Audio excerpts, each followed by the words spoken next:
এদেশে ৯ মাস ঠান্ডা, ৩ মাস গরম। শীত প্রধান দেশ, তাই এদেশে যারা বসবাস করে গরম সহ্য করা তাদের পক্ষে খুব কষ্টের একটা বিষয়। সারা বছরই এদেশে প্রচুর সবজি উৎপাদন হয়, বিশেষ করে গরমের মৌসুমে।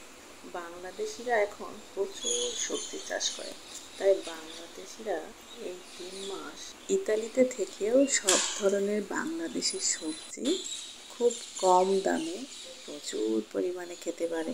তো একটু গরম সহ্য করলে কি হয়েছে, আর আমরা যেহেতু গরম প্রধান দেশের মানুষ, আমাদের কাছে গরম খুব একটা অসুবিধার বিষয় না।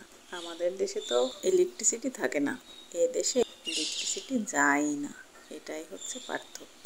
গরমের এই ৩ মাস এই দেশের মানুষ খুব উপভোগ করে। প্রায় অফিস আদালত বন্ধ থাকে।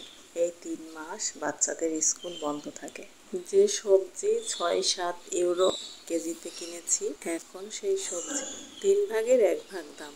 তাই আমার মতো যারা সবজি পছন্দ করে তাদের জন্য এই ৩ মাস সবজি খাওয়ার উপযুক্ত সময়।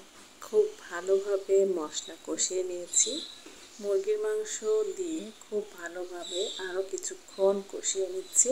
আজ মুরগির মাংসের সাথে কুমড়ার জালি দিয়ে রান্না করব। সবজি দিয়ে মাংস রান্না করলে খেতে খুব ভালো হয়। খুব ভালোভাবে কষানো হয়ে গিয়েছে, এই যে দেখুন তেল উপরে উঠে এসেছে। আসলে মাংস তো রান্না খাওয়া হয়নি, সবজি দিয়ে খেলে আলাদা একটা টেস্ট লাগে। যারা সবজি পছন্দ করেন তারা ট্রাই করে দেখতে পারেন, আশা করি ভালো লাগবে। তো এবার কুমড়ার জালি একটু বড় সাইজ করে কেটে দিয়েছি, মাংসের সাথে কিছুক্ষণ কষিয়ে নিচ্ছি। এইভাবে যদি কুমড়ার জালি দিয়ে মুরগির মাংস রান্না খেয়ে থাকেন অবশ্যই কমেন্ট করে জানাবেন। খুব ভালোভাবে কষানো হয়ে গিয়েছে, এখন আমি পানি দিয়ে দিচ্ছি। পানির পরিমাণটা বেশি দিয়েছি কারণ আমি ঝোল ঝোল রাখবো।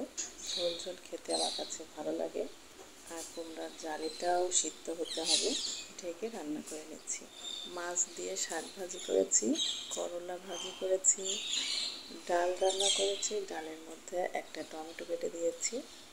আর এখানে বাচ্চাদের জন্য ৫ মিশালি সবজি রান্না করেছি মুরগির মাংস দিয়ে। কুমড়ার জালি দিয়ে মুরগির মাংস রান্না হয়ে গিয়েছে, দেখুন দেখতে কতটা লোভনীয় হয়েছে। দেখতে যেমন লোভনীয় হয়েছে, খেতেও দারুণ মজা হয়েছে কুমড়ার জালি দিয়ে মুরগির মাংস রান্না। এই ছিল আমার আজকের রান্না।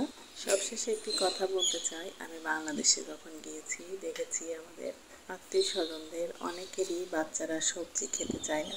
তাদের উদ্দেশ্যে একটি কথা বলতে চাই, অবশ্যই বাচ্চাদের সবজি খাওয়ানোর অভ্যাসটা করার চেষ্টা করবেন।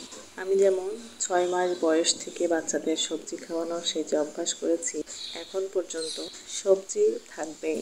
আর আমাদের দেশে তো সারা বছর প্রচুর সবজি পাওয়া যায়। মাছ মাংস খাওয়া যেমন আমাদের জন্য জরুরি, সবজি খাওয়াটাও অবশ্যই আমাদের জন্য জরুরি। সবাই ভালো থাকবেন, সুস্থ থাকবেন। আজকের মতো বিদায় নিচ্ছি। আল্লাহ হাফেজ।